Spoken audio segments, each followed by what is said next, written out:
Republican Missouri Senator Josh Hawley told the Daily Caller on Tuesday that China's new national security law will mean the end of democracy in Hong Kong, and he wants to build a bipartisan consensus against it. He introduced a resolution Thursday that says the proposed law would put Beijing in direct violation of the 1984 Sino-British Joint Declaration and the Hong Kong Basic Law. The resolution also calls upon all free nations to stand firm against the Chinese Communist Party's campaign to destroy Hong Kong's basic liberties and human rights.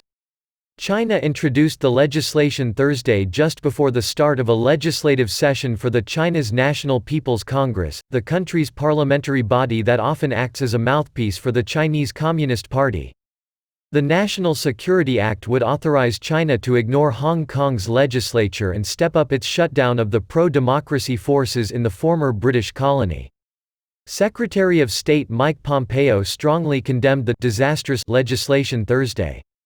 Have there been any developments with regard to your resolution since Thursday?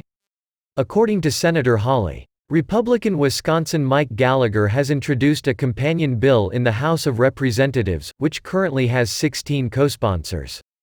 Our bill has also picked up a bipartisan group of 14 Senate co-sponsors.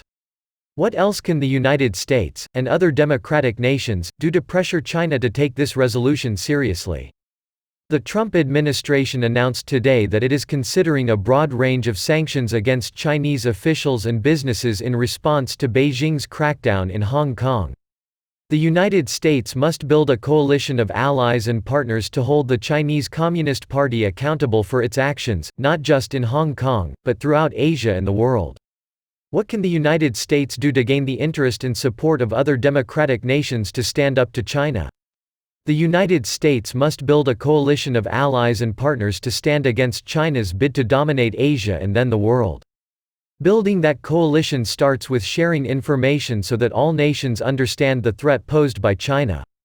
It's not just America's security and prosperity that Beijing wants to control, it's the security and prosperity of all nations, whether in Asia, Europe, or elsewhere. Then the United States needs to work with allies and partners to find ways of balancing against China. The administration's Economic Prosperity Network is a strong step in the right direction on the economic front.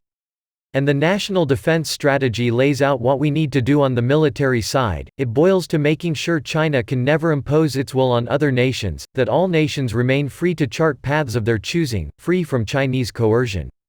This was a bipartisan resolution, but do you believe that Democrats understand or appreciate the threat that China poses to the world and the United States, and are they serious about opposing Chinese aggression? We've gotten a lot of outreach from Democratic offices on this bipartisan resolution, and I hope to continue working with them on it and on future efforts to counter Chinese aggression. At the end of the day, keeping China from controlling Asia and imposing its will on American workers shouldn't be a partisan exercise. China is the single greatest threat facing the United States today, and it will be for the foreseeable future. We'll need both Democrats and Republicans to work together to defeat that threat. What do you believe will be the future of democratic reform in Hong Kong if China continues with its national security law? If China passes and implements this national security law, it will mean the end of democracy in Hong Kong. There's no two ways about it. This law would make it so that Beijing can effectively outlaw protests in Hong Kong. It would make it so that Chinese security agencies can set up operations in Hong Kong and go after protesters and others involved with building support for the protest movement abroad. In effect, it would allow Beijing to do whatever it feels necessary to silence Hong Kongers. Nobody should be fooled. This law poses an existential threat to democratic reform in Hong Kong.